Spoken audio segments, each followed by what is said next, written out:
তো বন্ধুরা, আজকে আর শুভ সকাল হচ্ছে না, কারণ আজকে বেরিয়ে গেছি আমরা একটা জায়গায়, তাই না? হ্যাঁ, যখন আমি বাড়িতে আসি বাবার বাড়িতে, তখন কিন্তু একে একে সবার বাড়িতে আমাকে ঘুরতে হয়, তাই না? তো মেয়ের বাড়ি থেকে যখন আসলাম, একটা দিন মাত্র সময় ছিল, কালকে আমরা চলে যাব মাত্র। আজকে হচ্ছে বুধবার, কালকে বৃহস্পতিবার আমাদের ট্রেন আছে। আজকে ভাইয়ের মেয়ে ফোন করে বলল, পিসি তুমি আসো। আমি বললাম পরের বারে যাব। বলছে না, পরের বারে আমি বুঝি না, তুমি এবারে আসো, আমার বেটাকে দেখে যাবে। তখন আমি আর কি করব, তখন এত কান্নাকাটি করছে, বায়না করছে, তখন ফাইনালি বেরিয়ে গেলাম। তো চলো, আমার ভাইও বলল, আমার ভাইয়ের বউ বলল যে ঠিক আছে তাহলে চলো। সকাল সকাল ওরা হচ্ছে বানিয়ে নিয়েছিল নিয়ে যাওয়ার জন্য হচ্ছে পায়েস, তারপরে তেল পিঠা, এই সমস্ত কিছু। আমিও তো রেডি হয়ে গেলাম, কিন্তু আমি তবুও বললাম, আমি কিন্তু যত যাই হোক না কেন আজকে আমাকে আসতে হবে, কালকে বৃহস্পতিবার, কালকের ট্রেনটা মিস করলে আর হয়তো আবারও 1 সপ্তাহ থাকতে হবে, 1 তারিখ এখানেই পড়ে যাবে, আমার আর তখন যাওয়া হবে না। এটাই ভাবলাম, তখন ভাবলাম ঠিক আছে তাহলে চলো যাই। তো হ্যাঁ, সেই মতো করে বেরিয়ে গেলাম। আমি কিন্তু যাইনি, বিয়ে বাড়িতেও ছিলাম না, বিয়ে অষ্টমঙ্গলায় পাতপাড়া আমাদের হয়, সেটাতেও কিন্তু কোনো কিছুতেই আমি ছিলাম না। আমি যেহেতু একেবারেও যাইনি, তার মধ্যে আবার ছেলে হয়ে গেল তারপরেও যাইনি।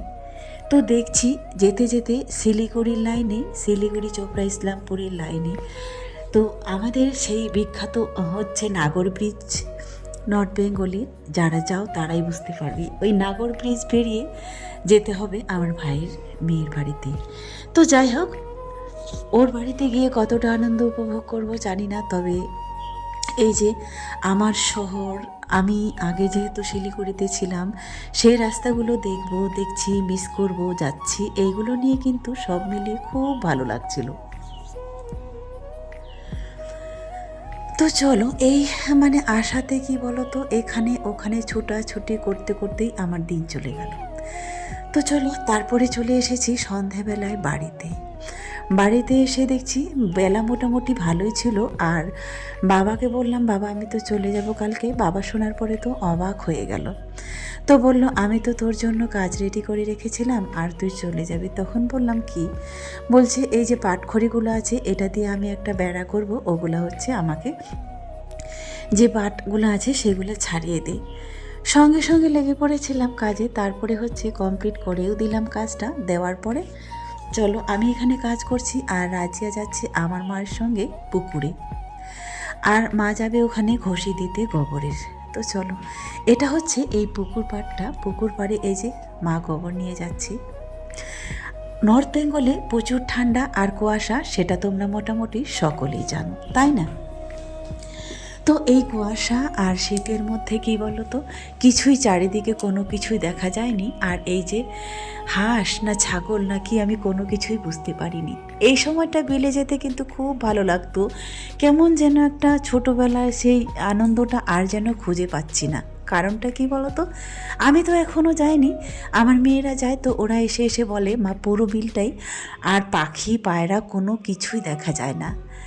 রায়গঞ্জের বিখ্যাত সেই মানে কি বলতো, এই বৃহত্তম এশিয়া মহাদেশের পাখিরালয়, কুলিক পাখিরালয় বিখ্যাত, সবাই জানো, এখানে পাখির সমাগম।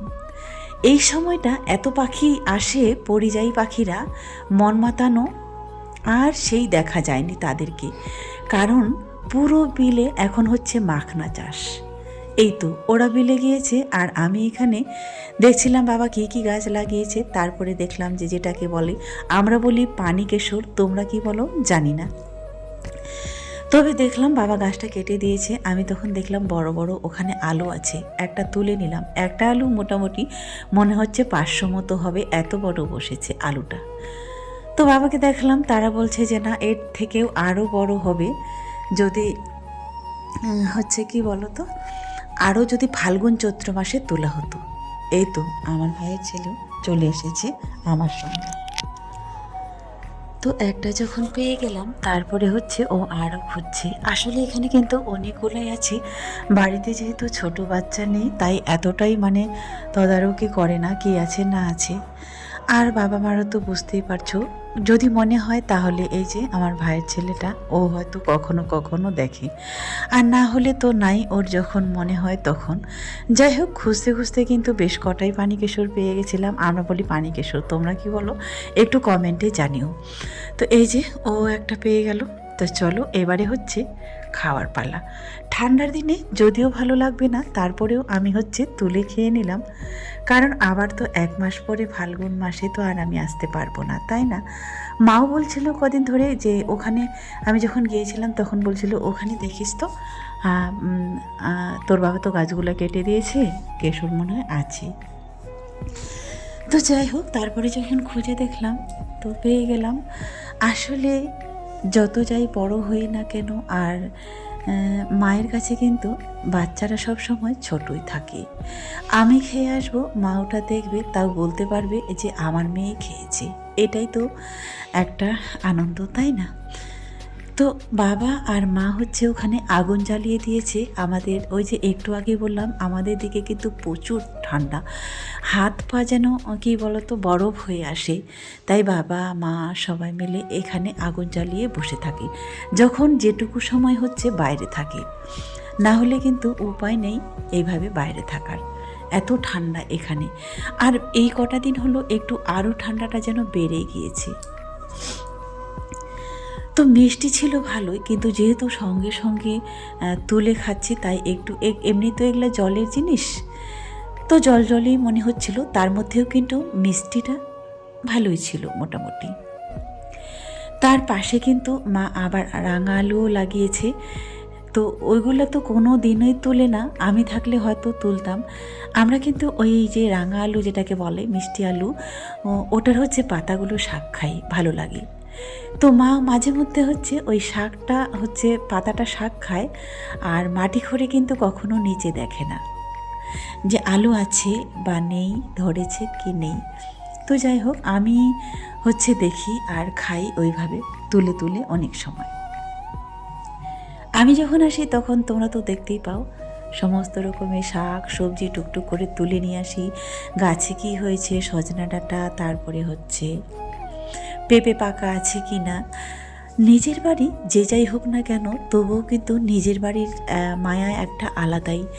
তো নিজের বাড়ির সব কিছুতেই যেন মায়ায় পড়ে যায়, তাই না? এখানে কিন্তু 2-3 দিনের ব্লগ আছে, তো সব কিছু মিশে কিন্তু একাকার। তো তাই আমি তোমাদেরকে বলতে পারছি না যে কোনটা কোন দিনের ব্লগ। আসলে আমিও ভুলে গেছি, সব কিছু মিলে কিন্তু গলিয়ে কিন্তু এক হয়ে গেছে। তো ওই যে তোমাদেরকে বললাম যে ভাইয়ের মেয়ের বাড়িতে যাচ্ছিলাম, যেহেতু এখানে 2 দিনের ব্লগ আছে। এটা হচ্ছে নর্থ বেঙ্গলের রাস্তাটা, কী বলে এটাকে, ওই রাস্তাটা, এই যে বাইপাসটা হয়েছে, যারা রায়গঞ্জ থেকে ভিডিও দেখছো তারাই শুধু বুঝতে পারবে, তাই না? রাস্তাটা বেশ সুন্দর লাগে এই রাস্তাটা দিয়ে গেলে। যে কোনো মানে যাচ্ছে তো যাচ্ছেই, মানে মানে যে 34 নম্বর জাতীয় সড়কটা ছিল, এটাই প্রচুর ভিড় ছিল। মানুষ যে এই পার থেকে ওই পারে যাবে, তো এই 2 সেকেন্ড যে পেরিয়ে যাবে সেই সময়টা দিত না, এত গাড়ি চলতো। তো যার জন্য হচ্ছে এই বাইপাসটা করেছে। এটা করার পর কিন্তু বেশ মানুষের সুবিধা হয়েছে আর কি। ফাইনালি পৌঁছে গেছি।